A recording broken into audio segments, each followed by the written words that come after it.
are back with another episode of the Marfan Homie. What's going on, you guys? I'm Eli, the Marfan Homie. Thank you for tuning in. Thank you for sticking with me this long. Thank you for hearing about all my stories, all my things that I guess that I that I particularly go through and that some people might resonate with. So yeah, I don't know what to say. I'm nervous. I don't know why I'm so nervous. Maybe because when I take time off of recording, I get a little nervous. I don't know why. I don't know if it's a good thing or a bad thing, but I think it creates some type of excitement. Like again, I get nervous hooking all the equipment back up and just like setting up all the equipment and stuff like that. So yeah. And again, I'd even think to put on anything. No ring, no nothing on my wrist. We're just gonna jump in and get to it. So again, fresh me, fresh whatever. But again, I hope you guys have been good. Like I said, I appreciate you guys for tuning in. So today I got a little something for you. Just again, a lot of this podcast is based upon like me just thinking back on the days of like where I get one, confidence wasn't as strong. Two, I was just, how would I say, confidence wasn't as strong, and just like things that I wouldn't do back then I'm doing now. And again, I'm still hesitant to do them now. I'm just a little bit more bolder about it, if that makes sense. But we'll get into it. So again, this is another episode. Again, congrats to season 2. Yes. We congrats to season 2. I feel like again, like it's been a thing. So today's episode is titled "It's Time to Go Swimming." Then and now, how I feel about water settings. So again, what I mean by water settings: pool, ocean, beach, lake, river, water rafting, all that good stuff. Even hiking, and like at one time we went hiking in like deep water, and I was like, hate it. But yeah. But before we get into that, so recap what's happened since. Um, so if you guys been listening again, the whole unemployment thing, I've been getting interviews, so it must be time, the hiring season. So I've learned so much throughout this process. I might as well write a book. But I've learned a couple things throughout this process. When's the right time to lose your job and when isn't the right time, and specifics on your resume, specifics on just going through all of this. Especially one that I'll just throw out there before I even make that episode. One to put out there is definitely don't be too hard on yourself. A lot of this, again, we can get caught up and just be so hard on ourselves that nothing's happening the way that we want it to happen. And again, we know that's not how things work. So that's one big thing. Wow, I didn't even close the door to the studio or nothing. Yeah, we're still going through them. But yeah, so what's happened since interviews? Yesterday, last night, I did another car project. I blacked out the back end of it, and it's a lot of chrome back there, so I blacked it all out. Shout out to Plastidip. Then I also tinted the rear lights. Shout out to the tint spray. Probably gonna redo that now that I'm thinking about it. Feels a lot matte, but you can still see the lights and everything, so I'm not too worried about it. The next thing is I matted out the grill too. The grill had chrome in it, and I matted that out too. Matte blacked that out. Again, shout out to Plastidip. How's the month been going? The month of April. Wow, we just reached April. I don't think so the month of March went good. I think the month of March, the whole my unemployment journey or whatever you want to call it has definitely was picked up in March. Going into April, things are again sort of picking up. Doing more projects just to keep my mind and my hands busy. Again, problem solving and just trying to figure out how to do certain things. I think a big part of this about like not working is like keeping your mind active, keeping your mind active. Again, I keep my body active. I go to the gym and stuff like that, but I got to keep my mind active besides just filling out applications and figure out the wording for certain things. So again, problem solving, I've definitely been using that skill, that lifelong skill throughout this process. What's next? What's next is get a job, start the job, and more so, my little sister's graduating in the month of May, so planning how to get down there with no money at this moment. My nephew graduates in May, same vicinity, driving down to Atlanta, Georgia, and my niece also graduates in May. So 3 graduations back to back, and it's just like I can't miss any of them. I don't see the point of missing any of these graduations. So yeah. So probably heading down to Georgia and figuring out all that out. So yeah, that's what's next. And again, I have some other things in the podcast. Some other things in the pipeline for the podcast, so stay tuned for that. And again, I'm just throwing it in right now. If you have not subscribed, I suggest you go ahead and subscribe, because I think what I'm planning is definitely going to be a good thing for me and the people that are involved. The meat. All right. So what is it about swimming pools? Let me start off by saying I don't even think I wrote this in here. I almost drowned one year. I think I was I think I was like younger than 12, right? I was at the pool in New York with my family, my sisters, my cousins and stuff. And so me and my best cousin, we're in the pool. We're trying, oh, look what I can do. Look what I do. You know how kids are. Like, look what I can do. Look what I can do. So he basically I guess again, floating on your back at the point. I couldn't float, whatever. So I did it wrong. I don't know how, but my body did like a 180. So I was on my back. I can't get too far from the mic. But I was on my back, flipped my back, and then somehow my body just flipped forward, and I'm over here, help. And I was like, wow, I can't believe I almost lost my life that day. Luckily, one of a family friend saved my life. I was just like, man, I'm indebted to you at this point. I hope he's doing good. I don't know if I'm talking to him anymore, but I hope he's doing good. But what is it about swimming pools? I don't think it's anything to do about swimming pools. I think it's more about the feeling of just not feeling normal. I mean, again, you see other men, boys, when they take their shirt off, it's not mine. So that was one thing. Teasing is another thing. I remember one time in 8th grade, I was walking through the hallway, had my zipper up, and this one girl was like, look, he got a middle titty, talking about how my chest goes outward. And again, a lot of these things, I have a good memory. A lot of these things you just never forget. I want to forget them, to be honest, but again, it made me who I am today.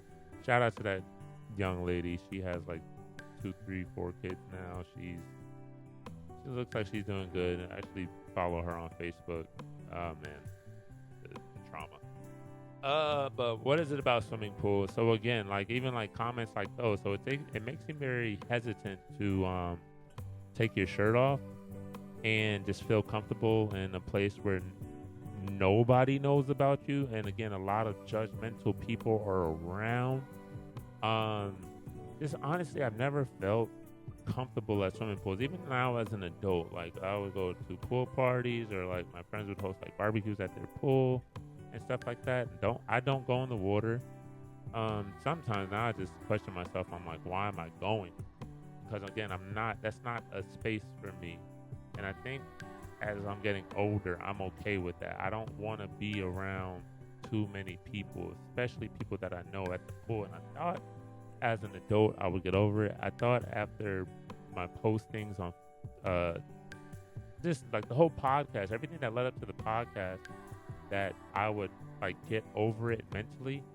I just don't think that's a place where I want to be. So it's very hard. So again, I think the line under that was, I think I may have a problem with taking off my shirt. And again, it's not like I walked around with my shirt off. Like again, a lot of people see me without my shirt. I think I still have this thing with strangers where I just don't want to be that vulnerable.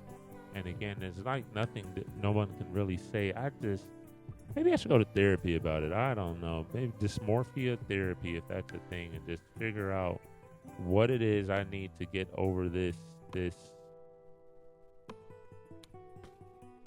hedge, this bush, this mountain. I don't know. So what is again? I know it's not trauma from me drowning because as of now I can float all day long. Still got to work on my swimming, but I can float. I can maneuver in water to where again it's not about me moving in the water. Um, so that's something that I should definitely take a stance and take something to figure that out. Yeah. And again, when it comes to when it comes to again now like the beach, I take my shirt off at the beach. I go inside the water at the beach, and I've just actually come to the realization that I was like, beaches are meant for humans. Pools are meant for humans. But I don't know. And again, when we went to the beach in Galveston in 2020, uh, when we went to going to the beach in Galveston 2020, where everything basically started and happened. I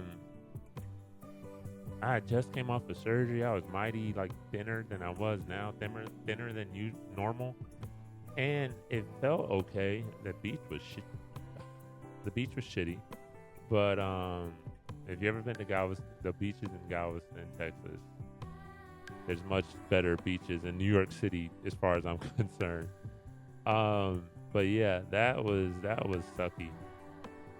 Um, I don't know. I don't think it has to do with a comfort level of my of I don't think it has to do with the comfort level of my body. It has to do with the comfort level of people. I think again at this bold age of 30, I'm still just not comfortable around people enough, and I don't know if that's ever gonna go away, which really sucks. But now that I'm admitting it, I think I just have to find places and settings that are just comfortable for me. I mean, again, at the end of the day, that is what it is. I have to be comfortable in order for me to have fun. Um, like if we were going on a ski trip, boy, I'll be great all day. But when it comes to water activities, just not there with it, to be honest. But again, well, that's all. Like I said, this episode won't be long. I'm joking. But so yeah, let's explore comfort levels. And again, I don't think it has to do like with me being comfortable around people. It's just no, me being comfortable with taking my shirt off. I think it's just being comfortable around people. As I do, and again, I'm still very aware of like people looking at me. Like I can feel it almost. And again, I if the word is anxiety to that situation, then I mean, yes, I have it bad. I would like to correct it, but like I said, I'll probably just have to go to therapy, and me and that therapist are just gonna have to talk it out. So I asked myself, does taking my shirt off around my family make me any more comfortable? Okay, to that question, no, it doesn't, because especially when I go to Jamaica, but I don't blame them. Jamaica. The people in Jamaica haven't seen odd things. Again, everyone in Jamaica pretty much looks the same, does the same, speaks the same, whatever. Again, congrats to them. But when I go down there, again, I'm the odd-looking one, and it makes me feel a certain. Oh, it doesn't necessarily make me feel a certain type of way, but it's just like, damn, can you stop looking at me so I can enjoy my vacation? With my family here in America, I honestly don't take my shirt off too much around them. Some say I'm fat because I don't have a gut. Let's get that straight. But again, I'm a little bit more expanded in the mid-ear area, and my family, especially the ones here in America, are very vocal about any of us, whether we're fat, skinny, tall, short, everything. And again, I love my family. They're mighty funny about it. But No, I would say when I was younger, for sure, I was more self-conscious because again, we were all children. Like everyone I grew up with, we were all children. There was just more questions going around, and some of the adults around, because my mom sometimes wasn't around, some of the adults around just wouldn't know how to answer the question. And uh, I'm not gonna say it bothered me as far as the adults go, but I just wanted to look, be, talk normal. Like I don't know. This episode this episode of the Marfan Home is brought to you by I don't know, because I don't know anything about how I felt about that time in life. Um There we go. Another question I posed to myself. Instead of comfort, is it a confidence thing? Um Confidence grows, right? You're automatically supposed to feel comfortable. Confidence is something that grows by the amount of looks that you get, compliments, looks, um, and admiration. Confidence comes with admiration. The more admiration you get, the more confidence you get. There's a nice scientific way of putting it. I didn't get that, so therefore, I was pretty much. I'm not gonna say, well, right now. No, don't look at my right now. Pretty much like the ugly duckling in school, whatever. So again, treated as such. Whereas now, I'm the most handsome mother. Yeah, I'm the most handsome mofo you'll ever meet. But yeah, confidence comes from admiration, and so a lot of the admiration I did not get. So therefore, that confidence was not high. So therefore, there's certain things that I elected not to do. Whereas when it comes to comfort at home is automatic. Comfort at school was not automatic because my confidence necessarily wasn't as high at school, because of that admiration aspect. So let's read that question again. Instead of comfort, is it a confidence thing? So yes, I would say it's a confidence thing. Again, even in college, high school, middle school, elementary. Elementary, pretty much. I took my shoes off, ran laps around, but I never really took my shirt off because I know that I didn't look like everyone else. But even then, I don't think my chest poked out as much in elementary school. I was still had time. I think with growth, that's when it started to basically happen. And then, yeah, even then, the first time that someone noticed that my chest stuck out in middle school, that was it. They spread that like wildfire. Have you seen his chest? Have you seen his chest? And it was just, middle school was so sucky that in high school, I wore hoodies 24/7. Like, I wore hoodies so much that it began, it's 11:11, that people were like, "You not hot?" I was like, "Nah, I'm good." But yeah, I wore hoodies. I had my hoodie collection in middle school, 8th grade, and through high school were through the roof. I had so many hoodies and had so many different outfits because you would never catch me. You would never catch me slacking at all.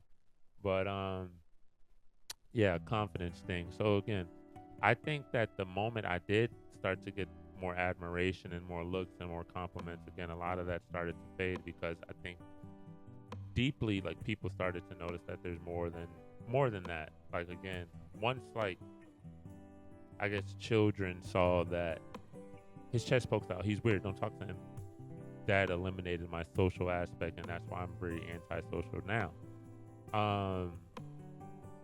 Now I'm still antisocial, but again, I'm just the most handsome person you'll ever meet. That's not even come to. Well, that's beside the point. So yeah, I would definitely say it's a confidence thing. Comfort. I feel comfortable in my own skin per se, as of today. So yeah, I'm doing good. Thanks for asking. Or is it fears? Will I ever be unafraid of what people may think? No. Fear? No. Am I ever going to be unafraid of what people may think? And I only think, again, so it's not fear or unafraid, but I always think I'm gonna have this this thing where I do care what people think, because it's hard to break that cycle unless you're a new person. And I know that one thing that I am going to focus on when having children is to like etch out other opinions.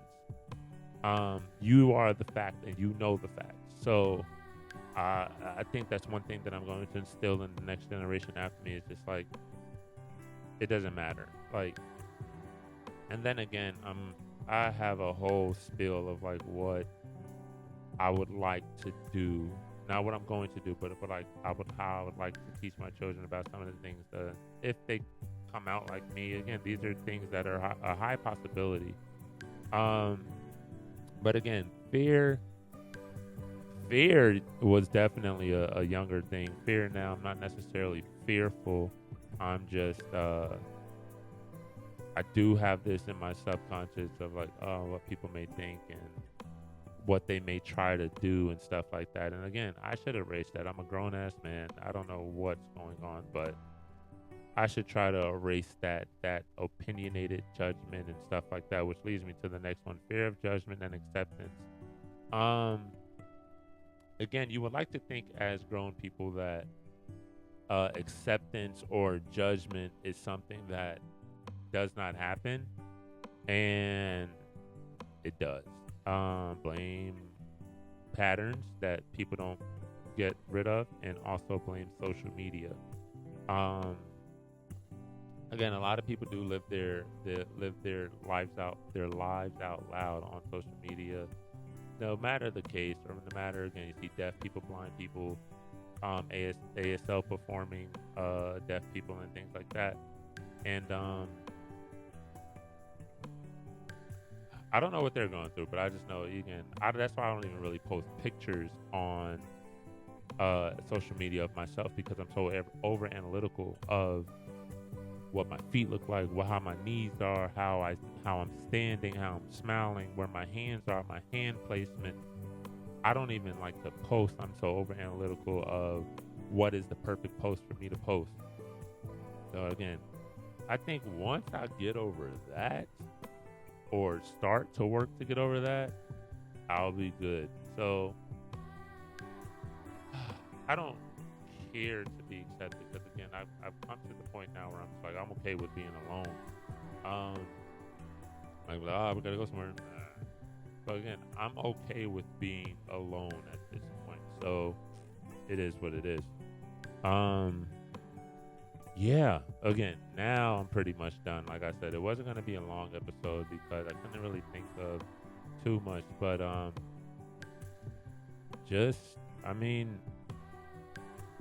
again, I'm not afraid to get into the water. I get into the water. If I buy like a dry fit shirt or something, I'm definitely wearing it in the water, which I have a lot of. But like, I have swimming trunks. I'm fully prepared to go swimming. Fully prepared. I just, again, now that I'm older, I know what's needed to operate certain areas. So when it comes to swimming, I buy dry fit tops and stuff like that. They dry pretty quick as I'm coming out the water. So again, I'm pretty well versed on what I need to do to survive and stuff. So yeah. So words of advice: confidence does not. Let's start that over. Confidence does not take over overnight. You will have to be willing to embrace that fear of change and do things in your timing. So let's read that over now that I get what I said. All right, words of advice. Confidence does not take over overnight. You will have to be willing to embrace that fear of change and do things in your timing. So like I said, none of the things that I do now, none of the none of the swimming or like beach or pool activities that I do now,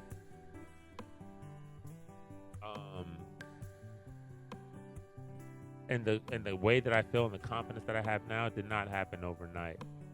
Again, I had to find swim shoes. I had to find dry fit tops. I had to find long enough swimming trunks. Like, if I do a lot of things to make myself comfortable in every situation, as I've stated before on this podcast, I have to I spend the money, I do things, and I do the research, and just, hey, all right, if we're going here, I need to be comfortable. If this is what we're doing, like again, hiking in the water, I found some waterproof hiking boots. So I don't have to switch or take off my shoes because, again, jagged rocks are a thing. I want to be able to participate in things of that nature. I got dry fit socks. Again, those dry in an instant. So I prepare myself for a lot of different things. That's just how I am. I'm always prepared. That's just what I do. So in conclusion, it has to be you. Friends and family are your support system, but it has to be you to make the change. And I think that's, again, my support system is great. And it's just, I had to be the one to make the change. So I did make the change. So what I did was, again, I did that research and bought things, and I'm always prepared. Like, again, going back to Dunsborough Falls for the second time in my life. Next time I go to Jamaica, I'm going to be prepared to make it to the top. Like, that's just no ifs, ands, buts about it. I have to. So again, I'll say that again. Conclusion, it has to be you. Friends and family are your support system, but it has to be you to make the change. So there you have it, people. Yeah, there you have it. I'm not going to say long-wind this too much longer. So signing off, shout out to everyone that's listening. Shout out to my family. Shout out to my friends. Shout out to my support system. Anybody that came across my life and made a difference and boosted my confidence in any single type of way, I appreciate you. Again, that admiration meant a lot to me. You have no idea, honestly. So the next thing, subscribe, repost, and bell. So again, if you have not subscribed to the podcast, please subscribe. If you have not reposted at least one of my podcasts on any social media, please repost. And if you have not hit the bell on YouTube so you can get notified every single time I post a new video, please do so. How to reach me? All my social media, through YouTube comments. I look at all that stuff. The Marfan homie on every social media possible. You can reach out to me. I'm always here. And again, gotta find something to make my back sit up straight. But yep. So that being that, again, man, it's Eli, the Marfan homie. I hope you guys enjoyed this quick little topic. I enjoyed discussing this with you. Until next time,